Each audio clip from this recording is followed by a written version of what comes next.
अच्छा ठीक है चलो। तो देखो लास्ट हमने वेव ऑप्टिक्स में वेव फ्रंट की बात करी थी ना।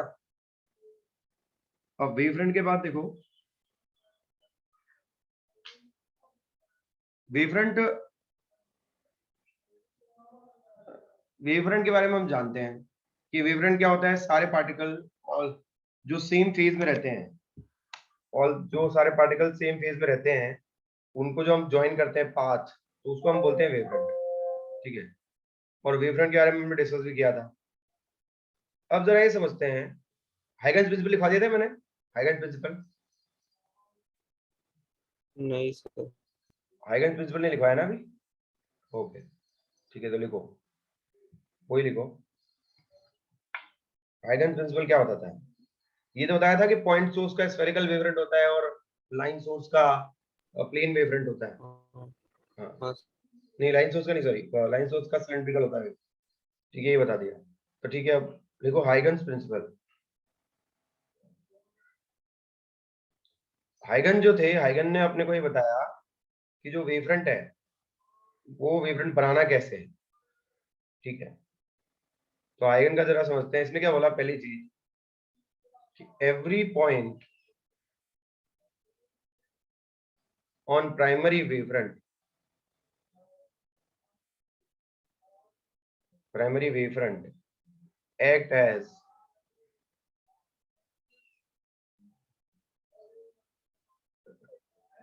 as every primary wavefront act as source of secondary wavelets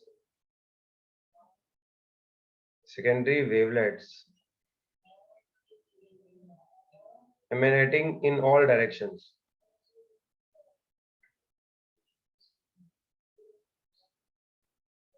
पहला पॉइंट तो उसका ये था कि जो अभी इसका एग्जांपल लेके बताऊंगा तो तुम्हें क्लियरिटी होगी। और पहले अभी सुन लो कि प्राइमरी वेवफ्रंट पे जो भी पॉइंट्स होंगे अपने। सर हाँ बोलो बेटा। ये वेवलेट्स के बाद क्या लिखा? इमेनेटिंग, इमेनेटिंग मतलब हर डायरेक्शन में निकलते हुए, एमिट होता होता है, okay sir. emanating in all directions. अब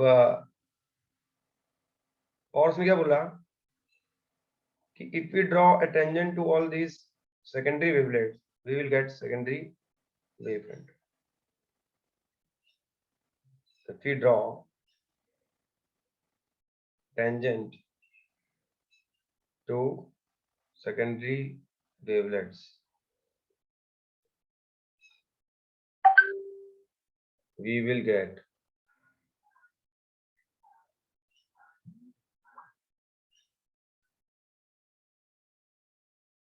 wavefront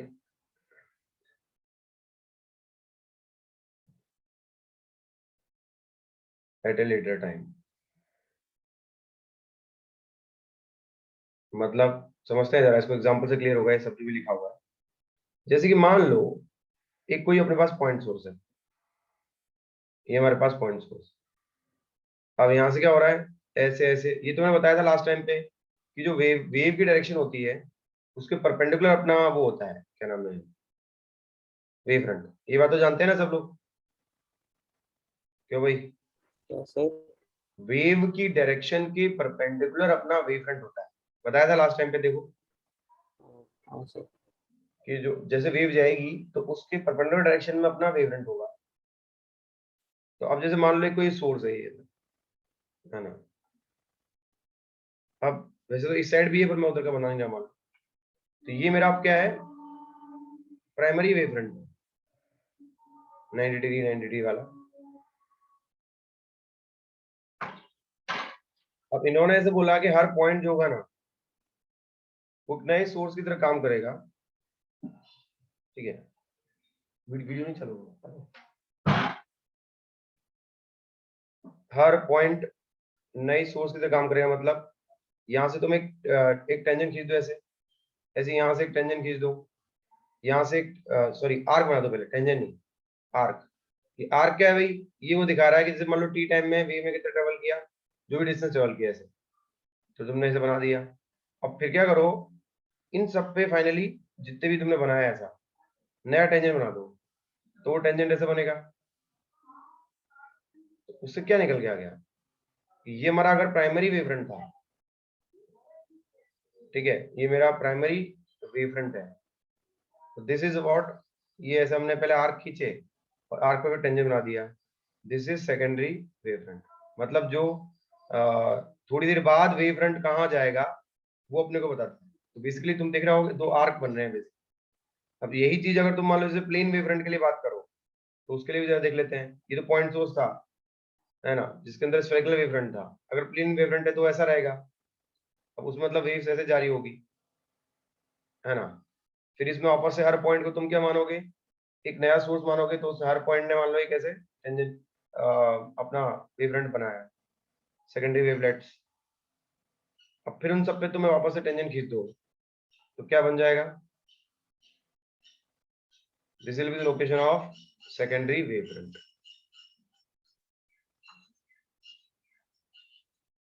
बना लो। तो कुल मिला के ये क्या तरीका है, मैथमेटिकल तरीका है। हालांकि अपन ये समझते हैं, देख के भी समझते हैं डायरेक्टली, पर एक मैथमेटिकल लॉजिकल तरीका है कि हाँ भाई कैसे हमको प्राइमरी वेवफ्रंट से सेकेंडरी वेवफ्रंट बनाना है, वो है ये,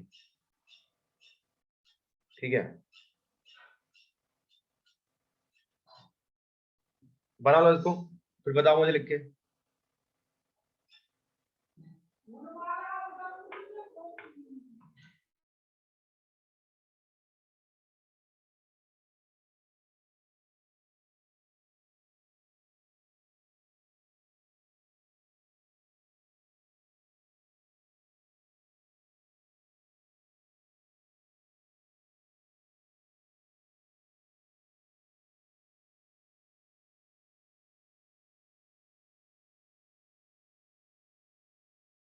सर आप एक बार वो पॉइंट सोर्स से वेव फ्रंट का डायग्राम एक बार बता। इससे समझाओ। देखो ये जो रेड से बना रखा है ये वेव्स है, जो मैंने रेड से बना रखा है ये क्या है, सिंपल वेव्स जा रही है, ठीक है, स्ट्रेट लाइन बना रखा है पर वेव्स है बेसिकली। और वेव्स की प्रोपोर्शनल डायरेक्शन में क्या होती है, ये मेरा प्राइमरी वेवफ्रंट है, प्राइमरी वेवफ्रंट समझ गए। अब यहाँ से क्या हो रहा है, वेवलेट्स। वेवलेट्स क्या होता है, वेव का बच्चा जो होता है, जैसे पिग होता है तो पिगलेट बोलते हैं, तो पिग का बच्चा, ऐसे हम बोलेंगे। वैसे तो देखो हर डायरेक्शन में जा रही है, पर हम फॉरवर्ड डायरेक्शन वाले ही बना रहे हैं, क्योंकि देखो क्या लिखा है मैंने कि इससे हर डायरेक्शन में जाती है। हम मानेंगे कि ये एक नया सोर्स हो गया लाइट वेव का, तो इससे आगे की तरफ जा रही है। मैं आगे वाला बनाया है क्योंकि मुझे आगे वाला वेवफ्रंट चाहिए। आगे वाला में देखो ये आर्क, ये आर्क, ये आर्क, ये आर्क, ये सब क्या है, कि नया जो छोटे छोटे वेवलेट्स हैं उनके कारण जो वेवफ्रंट आना वो है ये। फिर इन सारे को तुम टेंजेंट खींच दोगे, तो ये फाइनली नया वेवफ्रंट आ जाएगा।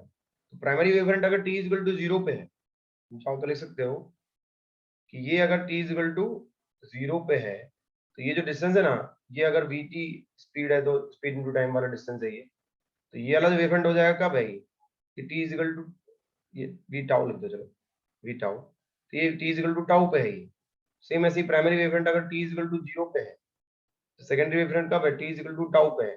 What is tau, tau wave का यहाँ से यहाँ जाने का जो टाइम है, तो जो डिस्टेंस क्या होगा, स्पीड इनटू टाइम, तो वो v इनटू टाउ, वो ये है। बताओ बेटा समझ में आया नहीं आया, क्लियर है। हाँ तो ये मतलब बेसिकली एक तरीका है जिससे हम प्राइमरी से सेकेंडरी वेवफ्रंट बनाते हैं, कि भाई वेवफ्रंट थोड़ी देर बाद कहाँ होगा। और हाइगन ने ही दिया था, थोड़ी थ्योरी है ये, एनसीईआरटी में भी है तुम्हारा, उसको भी ऐसे ही दिया है ऐसे। हाँ भाई गवेन, यस डायग्राम समझ में आया बेटा। हाँ सर। लिख लो जल्दी से।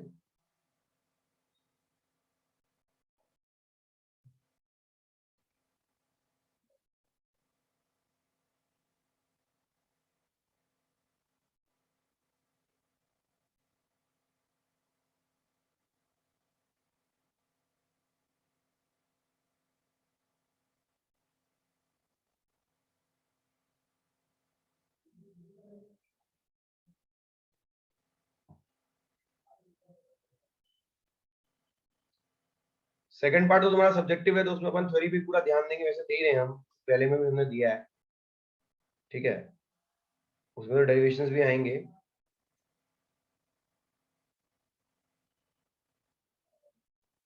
यश तैयारी कैसे चल रही है हाफ ईयरली की? यश अभी कुछ चैप्टर्स पक्के कर रहे हैं और कुछ का रिवीजन चल रहा है। अच्छा, पुराना कोई क्वेश्चंस में एनसीईआरटी में या फिर जो मैंने शीट दी थी उसमें किसी को डाउट हो तो कोड बता देना। सर एक सैंपल क्वेश्चन पेपर सॉल्व किया था तो उसका डाउट है। उसमें डाउट है सैंपल क्वेश्चन पेपर में? चलो अभी कर लेंगे डिस्कस। हाँ सर। तुमने मुझे व्हाट्सएप किया था ना सैंपल क्वेश्चन पेपर? हाँ सर, उसी में 2 क्वेश्चन का डाउट है। हाँ तो रुको, चलो इसके बाद पहले चलो वही कर लेते हैं।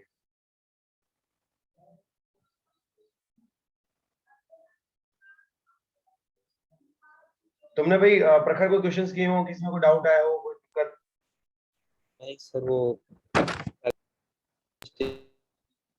कैलकुलेशन मिस्टेक्स थी, बाकी तो कुछ ऐसा थ्योरी में तो कुछ डाउट नहीं है। अच्छा अच्छा ठीक है। फिर वो टाइमिंग्स वही है कि चेंज हो गया? हाँ अरे मैं कह रहा था कि हाँ भाई यश और गविन, शाम को क्या बोलते हैं बताओ, 4 बजे रख ले क्या टाइम? 4 या फिर 5, जो भी हो, थोड़ा जल्दी खत्म कर लें आज। सर मतलब खाली आज के लिए या अभी अभी तो आज के लिए, फिर आगे देखते हैं। कुछ काम है तो बताओ। सर 4:30 रख लो ना, क्योंकि 4 बजे तो हम खाली इंस्टीट्यूट से आएगा सर। हाँ तो 4:30 रख 4 लेंगे। बजे छूटेगा। हाँ 4:30 रख लेंगे, कोई दिक्कत नहीं। ठीक है ना? एक बार बस ये आज तो और कंफर्म करते हैं, वैसे ये तन्मय को राजन तो एक बार फाइनल कर लेते हैं। लिख लिया? ये लिख लिया? बोलो भाई। गविन बेटा, यश, हो गया सबका ये? 1 मिनट सर, ये लास्ट डायग्राम का। हाँ बराबर। तो सैंपल पेपर के डाउट तुम्हारा जो है ना, चलो पहले वो कर लेते हैं। और क्वेश्चन में बेटा जिसको मत, किसी को भी कोई भी डाउट हो ना, वो जरूर पूछो, क्योंकि डाउट से और कंसेप्ट क्लियर होते हैं। और जो मैंने ग्रुप में करो वो पीडीएफ शेयर की है, उसके भी क्वेश्चंस करना है हाफ ईयरली से पहले, तो तुम्हें और एक अच्छा आइडिया लगेगा। बाकी जो हमने शीट दी थी वो एनसीईआरटी के पीछे का एक्सरसाइज, ये सब जितना जल्दी हो सके निपटाओ। और जहां भी जो डाउट आए तो बताओ। और कहीं लग रहा हो कि सर मैं इसमें परफेक्ट हो गया हूँ, क्वेश्चंस कम पड़ रहे हैं, तो भी बताना, मैं और क्वेश्चन दे दूँ। ठीक है? तुम्हारे बोर्ड लेवल के ही बात कर रहा हूँ मैं फिलहाल, क्योंकि उसी का एग्जाम आ रहा है ना अभी।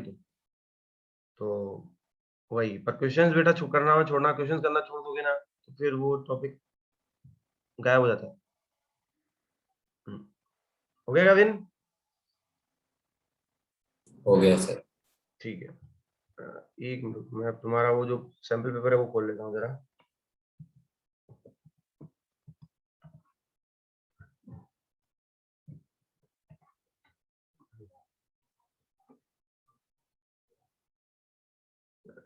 ये तो मार्किंग इसके लिए ये है पेपर।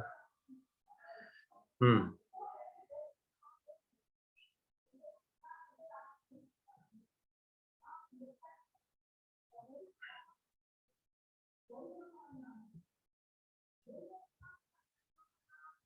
हाँ बताओ बेटा, इसमें क्वेश्चन नंबर बोलो। Sir 35, 38 and 39। 35 लेते हैं।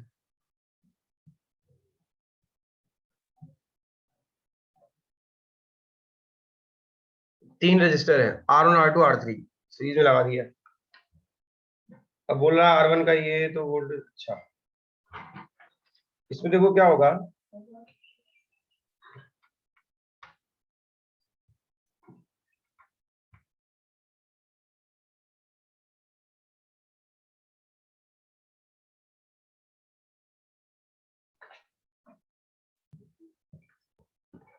Hmm. 35 चलो देख लेते हैं।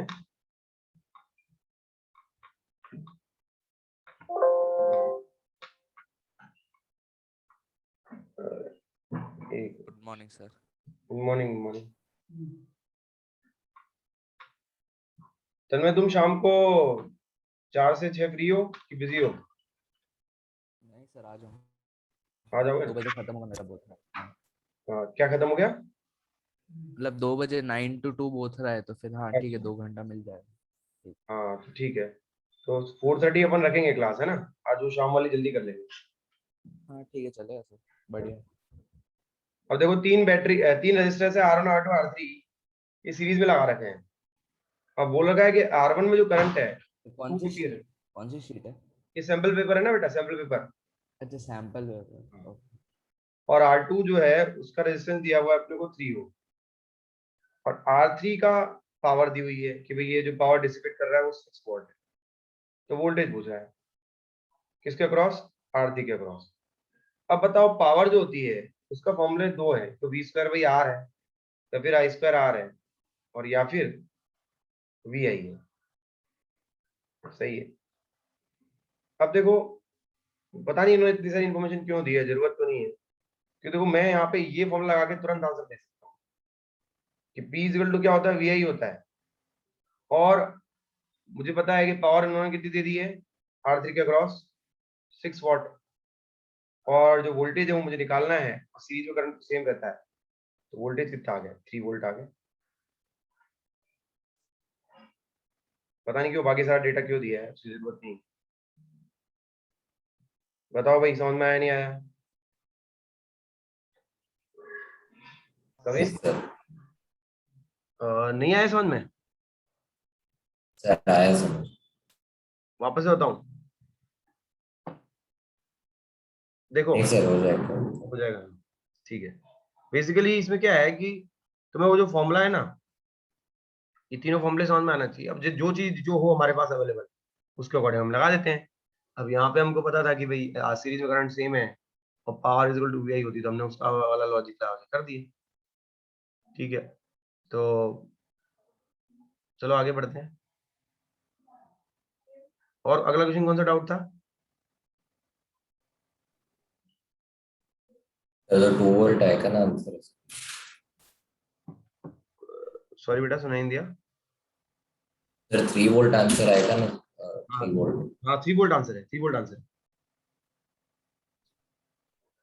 Yes sir. क्या हुआ, कैसे? नहीं सर, आंसर 3 वोल्ट आएगा ना सर, तो ऐसा हाँ 3 वोल्ट आएगा, यस 3 वोल्ट आंसर है। ठीक है, यस सर। तो चलो आगे बढ़ते हैं। अगला तुम बोलो 38।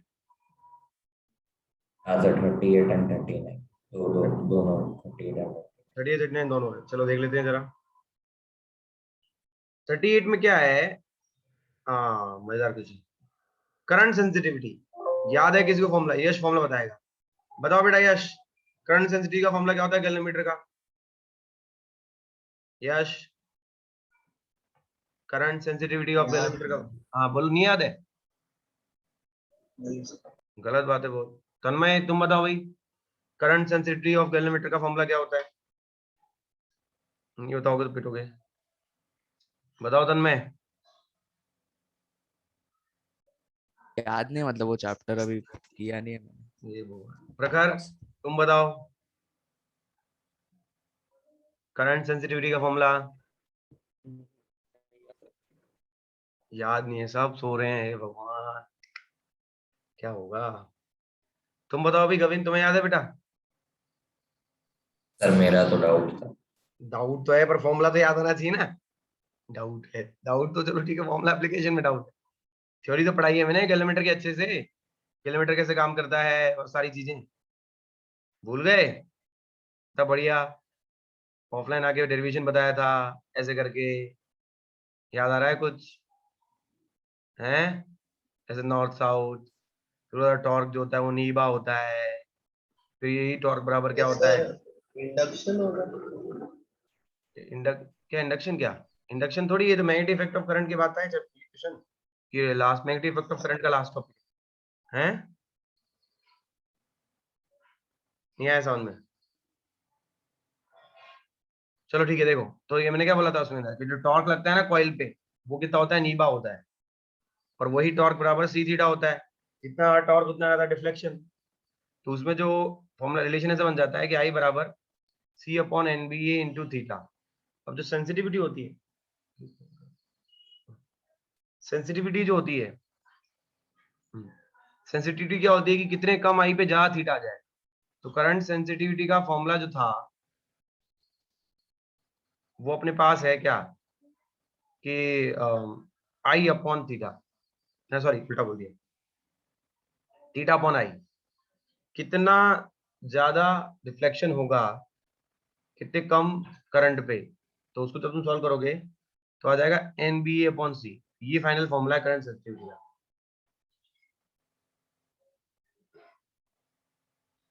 आया सामने, याद आया भाई? जल्दी बोल लो, याद आ रहा है Yes, कुछ sir. ऐसा? हाँ, पढ़ाया था ऐसा कि नहीं पढ़ाया? मना कर दो, नहीं नहीं सर आपने पढ़ाया नहीं है, झूठ बोल रहे हो आप, बोल दो ऐसा। तो सर NIBA याद है। हाँ हाँ भाई, गविन याद आ रहा है कुछ ऐसा है? हाँ सर। याद आ रहा है, चलो सही है, यस सर, आ रहा है। ठीक है, चलो याद था। अब देखो, अब क्या हुआ बेटा, करंट सेंसिटिविटी जो है वो 20% से हमने बढ़ा दी। अच्छा एक बात ध्यान रखना, पहले तो एरर वाले हम जो भी फॉर्मूले लगाते हैं, एरर वाले वो हमेशा 10% से कम में ही लगते हैं। तो यहाँ पे चेंज बहुत बड़ा है 20%, तो वो फॉर्मूला तो डायरेक्ट लग पाएगा। याद है ना, ऐसे फॉर्मूले लगाते हैं अपन कि भाई V बराबर आई आर है, तो डेल्टा V अपॉन V बराबर delta I upon I plus delta R upon R. ये फॉर्मूले पता है कब लगते हैं? ये सिर्फ तब लगते हैं जब एरर बहुत कम होता है, जो कि 10% से कम। अब यहाँ पे तो चेंज ही अच्छा खासा चेंज है, तो कभी भी ये वाले फॉर्मूले मत लगा देना। याद है ना फॉर्मूले, ये सब रिलेटिव एरर और सब क्या आते हैं? क्लियर है सबको? बोलो भाई, ये फॉर्मूले नहीं लगेंगे। अब आ जाते हैं अपने क्वेश्चन पे फटाफट। तो देखो ये इंक्रीजेस बाई 20%, और रेजिस्टेंस जो है वो भी इंक्रीज कर दिया 25% से। अच्छा करंट सेंसिटिविटी ये थी, ठीक है, मान लो मैं इसको एक्स नाम देता हूँ। वोल्टेज सेंसिटिविटी जो थी वो क्या थी, थीटा अपॉन वोल्टेज हो जाएगी। तो वो बेसिकली क्या आ जाएगा, NB upon C into R आ जाएगा, जो भी नेट रेजिस्टेंस है। ठीक है, अब इन्होंने क्या बोला कि एक काम किया इन्होंने कि जो करंट सेंसिटिविटी है उसको तो बढ़ा दिया 20% से। अगर 20% से बढ़ा दिया मतलब तुम समझते हो कि 100 को अगर 20% बढ़ा दिया तो 120 हो जाती है। तो बेसिकली क्या ये बात समझ में आती है कि नई वाली current sensitivity 1.2 into NBA by C है, या फिर ये समझाऊं मैथ्स इसकी? फटाफट से बता दो, ये बात समझ में आती है या नहीं आती है? सर सॉरी सुनाई नहीं दिया, ये समझ में आता है या नहीं आता है गगन? हाँ सर, आता है, आया समझ। बढ़िया, चलो वेरी गुड। तो अब बस डाल देते हैं, तो नया वाला जो वाई डैश आएगा। अच्छा आर कितना बढ़ा दिया? बाई, बाई का मतलब वही होता है कि उसको 100 है था मान लो, तो 125 कर दिया, मतलब 1.25 से मल्टीप्लाई कर दिया। ठीक है भाई, तो उसमें अपन क्या डालेंगे कि एनबीए अपॉन जो सी है उसकी डाल देंगे 1.2 एनबीए बाई सी, और आर की जगह हम डाल देंगे कितना, 1.25 आर। तो अगर इसको ध्यान से देखें तो ये बन गया 1.2 divide by 1.25 NBA by C R. अब नोटिस करो ये वाला क्या है, ये पुराना वाला वाई वाई है, तो हमको इसको कंपेयर करना है। तो वाई डैश इक्वल टू कितना है, पहली बात तो 1.20 अपॉन 1.25 और इनटू ये पूरा वाई लिख दिया इसको एज इट इज। अब सुनो ध्यान से, पहले इसको फ्रैक्शन को सॉल्व कर लेते हैं जरा। तो ये पॉइंट से पॉइंट हटा दिया, 120 डिवाइड बाई 125, 5 से काटोगे तो 24, 5 से काटोगे तो 25। ठीक है भाई, तो वाई डैश बराबर 24 बाई 25 इंटू, मजा आ गया मुझे, दिख ही रहा साथ साथ।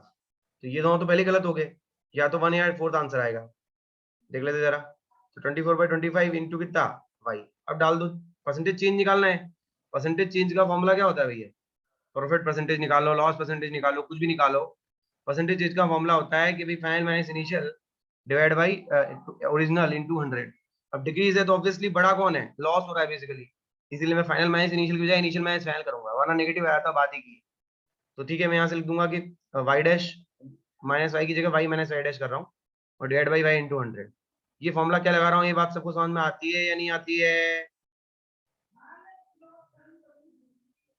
सन्नाटा छाया हुआ है, बोलो भाई। हाँ भाई सर।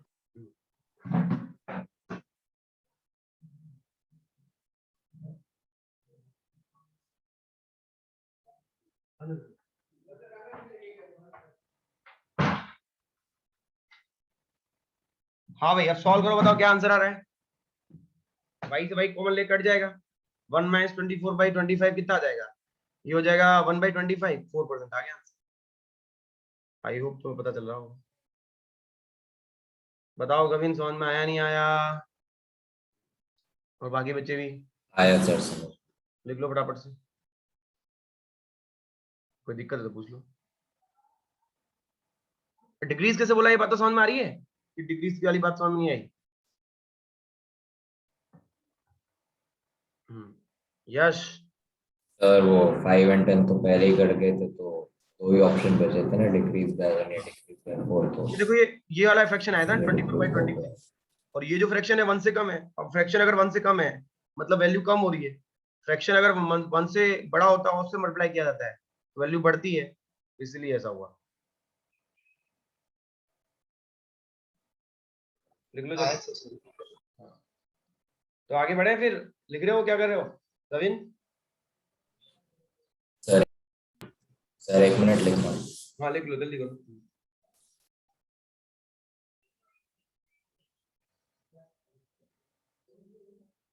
बेटा फॉर्मूला याद करना स्टार्ट कर दो यार जल्दी, इतना पेपर तो हमारे आने वाले हैं। कब कब पेपर है तुम्हारे? 15 से स्टार्ट है ना तुम्हारे ये प्रखर, और क्या नाम है? 18 से 18। हाँ तो फिर एकदम से भी फॉर्मूले याद नहीं करे तुमने अभी तक, जल्दी करो। तुमने भी भाई यश, फॉर्मूले याद नहीं करे? फॉर्मूले याद करो बेटा जल्दी, टाइम कम बचा है। लिख लिया सर। लिख लिया, चलो अगला अगला क्वेश्चन क्या था, जल्दी बोल दो डाउट। 39। 39। सर हाँ बोलो। ये आपके सैंपल पेपर डिस्कस कर रहे हो ना? हाँ हाँ, तो सर मैं फिर बाद में ज्वाइन कर लूं, मेरा करना बाकी है अभी। अरे इसके एक दो डाउट है, और कितने डाउट है? उसके बाद थ्योरी पढ़ रहे हैं, अपने थ्योरी स्टार्टिंग करी थी, वो तो ये बीच में डाउट पूछ रहा था। और कितने डाउट है बेटा? नहीं मतलब ये सैंपल पेपर सॉल्व करना बाकी है ना हाँ मेरा। सर ये लास्ट डाउट। लास्ट डाउट है, हाँ एक तो डाउट ठीक है। एक डाउट और देख लो, उसके बाद फिर अपन थ्योरी कंटिन्यू करेंगे जो रहेगी थी ना अपनी वेव ऑप्टिक्स वाली। हाँ तो देखो इसमें क्या है, 3 infinity long straight current wires है, ए बी सी, सही है, इक्वल डिस्टेंस पे रख दिया अपन ने। अब वायर सी को नेट फोर्स, अच्छा इसका फॉर्मूला क्या होता है? दो इन्फिनिट वायर्स जो होते हैं करंट जो कैरी करते हैं, उनके बीच में फोर्स का फॉर्मूला था, क्या फॉर्मूला है याद बताओ? याद है किसी को? ये भी याद नहीं है, बेशर्म लोग हैं बिल्कुल ही। शर्म नहीं आती है? सर क्या पूछ रहे हो? Force between two parallel long current carrying conductors, ये पूछ रहा हूं मैं कि अगर दो current carrying conductor I1 I2 और दोनों के बीच की दूरी IA है, तो दोनों के बीच में फोर्स होता है पर यूनिट लेंथ, वो कितना होता है? इसका भी फॉर्मूला याद नहीं किसी को? सर 1 मिनट यार। प्रकार याद नहीं है फॉर्मूला इसका भी? सर वो ये वाला था, वो mu mu 1 naught I I upon mu naught I upon 2 pi R. हाँ वही सही है। सर म्यू नॉट, ये हाँ वाले सही है। सर। 2 अपॉन 2 पाई। बस ध्यान देना, ये फोर्स नहीं होता, ये फोर्स पर यूनिट लेंथ होता है। क्या होता है ये? फोर्स पर यूनिट लेंथ होता है, नॉट फोर्स। अब चलो कर लेते हैं। अच्छा, जो सेम सेम वाले होते हैं अट्रैक्ट करते हैं, रिपेल करते हैं? ये तो मैग्नीट्यूड की बात हो गई। सर जो सेम रिपेल डायरेक्शन, करते हैं। क्या क्या गविन सुनाई दिया, सॉरी प्रकार सुनाई दिया, क्या करते हैं सेम सेम वाले? सर रिपेल करते हैं। रिपेल करते हैं। अच्छा, बाकी और कोई बताओ भाई, सब लोग रिपेल ही बोल रहे हैं क्या? सेम डायरेक्शन वाले रिपेल करते हैं अट्रैक्ट करते हैं? निकाल लेते हैं। देखो ये आई है I1, इसका जो मैग्नेटिक फील्ड आएगा, राइट हैंड थंब रूल से लगाओगे, इसको हाथ में पकड़ोगे, थंब की तरफ करंट पॉइंट करेगा, तो यहाँ से मैग्नेटिक फील्ड आएगा अंदर, ये आ गया B1, और यहाँ पे करंट कैसा था, ऐसा जा रहा था I2। अब फॉर्मूला क्या लगता है कि F is equal to IL cross B, ठीक है? तो अब देखो IL मतलब ऊपर की तरफ जा रहा है, ये इसका क्रॉस करोगे इधर, तो क्या होगा, अट्रैक्ट करेगा। बेटा जो सेम डायरेक्शन वाले हैं वो अट्रैक्ट करते हैं और जो अपोजिट डायरेक्शन वाले हैं वो रिपेल करते हैं। ये चार्ज की तरह नहीं है, यहाँ उल्टा है, ठीक है। ये क्या करते हैं, अट्रैक्ट करते हैं, ध्यान रखना रखा, उल्टा है। सेम डायरेक्शन वाले क्या करते हैं, अट्रैक्ट करते हैं। तो ये इस पे फोर्स लगाता है फोर्स ऑन 2/1, ये इस पे फोर्स लगाता है फोर्स ऑन 1/2। मैग्नीट्यूड हालांकि दोनों का यही रहता है, पर डायरेक्शन भी बता रहा था। ये थ्योरी याद आई भाई, हमने पढ़ा हुआ है यहाँ तक, तो किसी को दिक्कत नहीं है एनीवन? नहीं। अब आगे देखो, अब कर लेते फटाफट सॉल्व। तो क्या बोल रहा है कि द वायर सी, जो सी वाला वायर है उस पे नेट फोर्स एफ आ रहा है। तो नेट फोर्स ऑन वायर सी जब करंट ए में रिवर्स करते हैं, तो चलो देख लेते जरा। तो सी पे जब हम फोर्स की बात कर रहे हैं, अभी की कंडीशन में देखें तो दोनों अट्रैक्ट करेंगे। एफ ए ऐसा लिख देता हूँ और एफ बी भी ऐसा लिख देता हूँ। एफ ए की वैल्यू अगर स्टार्टिंग में लिखूंगा मैं, तो कितनी आएगी, वो कुछ आ जाएगी F A is equal to mu naught, इन दोनों के बीच में two I into I divide by दोनों का डिस्टेंस कितना 2r और इंटू 2 पाई, ऐसा। ऐसे एफ बी अभी लिखूंगा तो वो आएगा mu naught I into I divide by 2 पाई, दोनों के बीच का डिस्टेंस कितना r, और दोनों सेम डायरेक्शन में जुड़ जाएंगे। F A plus F B, ये इनिशियल बात कर रहा हूं मैं सारी, बाकी mu naught upon 2 pi common ले लो, आई स्क्वायर कॉमन ले लो, क्या बच रहा है अंदर ऊपर 2/2 और प्लस इधर 1, मतलब बेसिकली 2 आ रहा है फैक्टर। तो बेसिकली म्यू नॉट, सर हाँ बोलो। एफ ए में हमने ए और बी के बीच का फोर्स निकाला ना, तो उसके डिस्टेंस तो आर, हमने 2r ये कैसे लिया? बेटा बेटा एफ ए में मैं सब कुछ सी पे निकाल रहा हूँ, फोर्स ऑन सी। अच्छा एफ ए मतलब ठीक है sir, force on C by A, F B मतलब force on C by B, क्योंकि सी की बात हो रही है ना अकेली। ठीक। हाँ, तो इन दोनों के बीच की दूरी 2r सर थी। लेकिन एक बार तो वो सर लेकिन वायर ए में वो लिखा है ना कि वो रिवर्स हो जाएगा, तो फिर वो रिपेल करेगा ना करंट वायर ए में फिर। बिल्कुल सही बोला बेटा तुमने, पर पहले मैं इनिशियल निकाल रहा हूँ। ये मैंने कौन सा निकाला है अभी, इनिशियल केस में तो निकाल लूं पहले, तभी तो कंपेयर कर पाऊंगा। अभी मैंने इनिशियल केस का निकाला है, क्लियर है? Yes sir. अब बताओ फाइनल में क्या होगा। फाइनल में बोला हुआ है कि भाई ये रिपेल कर जाए, मतलब उल्टा कर दो, इसको उल्टा कर दो, ए को उल्टा कर दो, तो ए का मतलब उल्टा हो गया ऐसा, ये तो एज इट इज ये बेचारा, और ये भी एज इट इज है, उल्टा हो गया, 2i हो गया, ये आई हो गया, ये आई हो गया। अब जो ये बी वाला है वो तो इसको अट्रैक्ट कर रहा है, एफ बी तो, पर जो अब जो सी वाला है वो उसको क्या कर रहा है, रिपेल कर रहा है। एफ बी नेट फोर्स अब निकालेंगे एफ ने, तो अच्छा पहले एफ बी और एफ सी की वैल्यू देख लो, कौन बड़ा है कौन छोटा है, तो पता चल जाएगा कि भाई जीतेगा कौन। मुझे तो ऐसे 0 लग रहा है, तो देख लेते हैं। तो देखो एफ बी की वैल्यू कितनी आएगी, वो आ जाएगी म्यू नॉट इन दोनों के बीच में, वो तो एज इट इज रहेगी सेम, क्योंकि उसमें तो कोई चेंज लाया नहीं। तो mu naught I square upon 2 pi into 2r। पर जो एफ सी है इस बार वो क्या आ जाएगा, म्यू नॉट 2i इंटू आई तो आएगा, मतलब वैल्यू और तो वही रहेगी वैसे, बट अच्छा 2r नहीं, उसमें r था सॉरी,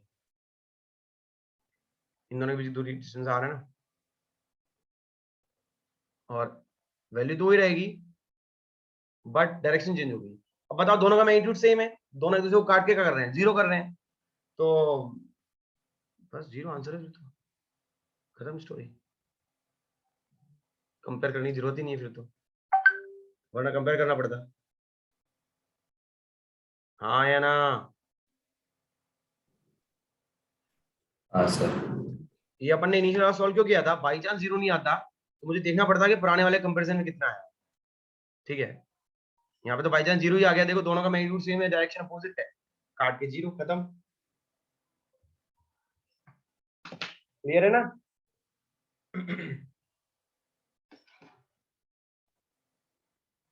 ओके, तो आगे बढ़े चलो।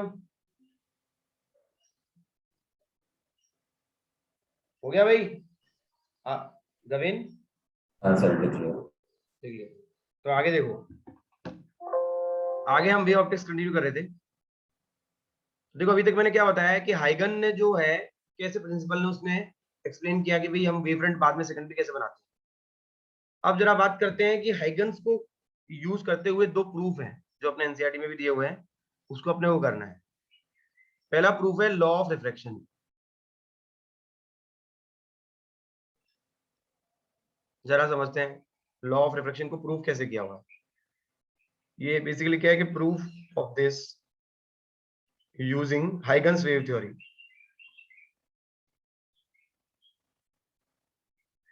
तो हाइगन्स की वेव थ्योरी से अपन इस वाले को प्रूफ कर रहे हैं, लॉ ऑफ रिफ्रैक्शन।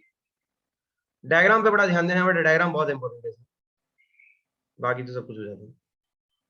अच्छा, तुम्हें पता होगा कि जो वेव आती है, वेव के परपेंडिकुलर डायरेक्शन में वेव फ्रंट होता है। तो जैसे कि इधर अगर तुम देखोगे, ध्यान देखना, ऐसे वेव आ रही है ना, तो ऐसा ये नॉर्मल है, ये मैं लेके चल रहा हूँ रेयर मीडियम, ये लेके चल रहा हूँ डेंसर मीडियम से। लाइट आ रही है, लाइट एक वेव होती है, तो ठीक है भैया ऐसे आ रही है। उसी के साथ की पैरेलल ऐसे ये आ रही है एक तो इन दोनों के परपेंडिकुलर हमको पता है कि जो बीम होती है या फिर जो वेव के आने की डायरेक्शन है उसके परपेंडिकुलर अगर हम बनाते हैं तो मेरा वेवफ्रंट बनता है। ये बेसिकली क्या है, दिस इज इंसिडेंट वेवफ्रंट। यहां तक किसी को दिक्कत है क्या? सोच के समझ के आंसर देना, बोलो भाई, यहां तक कोई प्रॉब्लम किसी को? नहीं सर। नहीं। नहीं सर। अब क्या होगा, हमने बोल दिया कि भाई इसका जो रिफ्रैक्टिव इंडेक्स है वो n1 है, इसका रिफ्रैक्टिव इंडेक्स n2 है। अब यहाँ पे जो लाइट है वो लाइट क्या करेगी, रिफ्रैक्ट करेगी।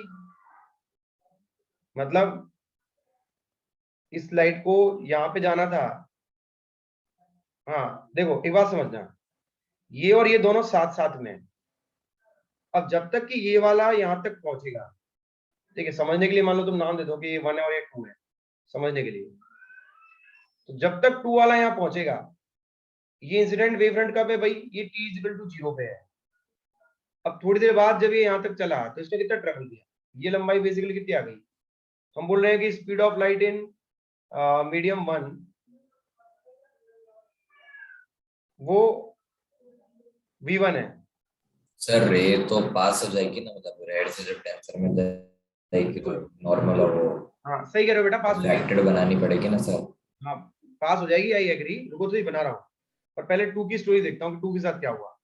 t इक्वल टू 0 पे तो दोनों यहाँ के यही हैं, पर जैसे टाइम बीतेगा अब क्या होगा, हमने बोला कि speed of light in medium 1 जो है वो v1 है क्योंकि रेयर मीडियम है ना। मीटिंग एक बार मीटिंग रिजॉइन कर लो, हाँ मीटिंग रिजॉइन कर लो भाई सब।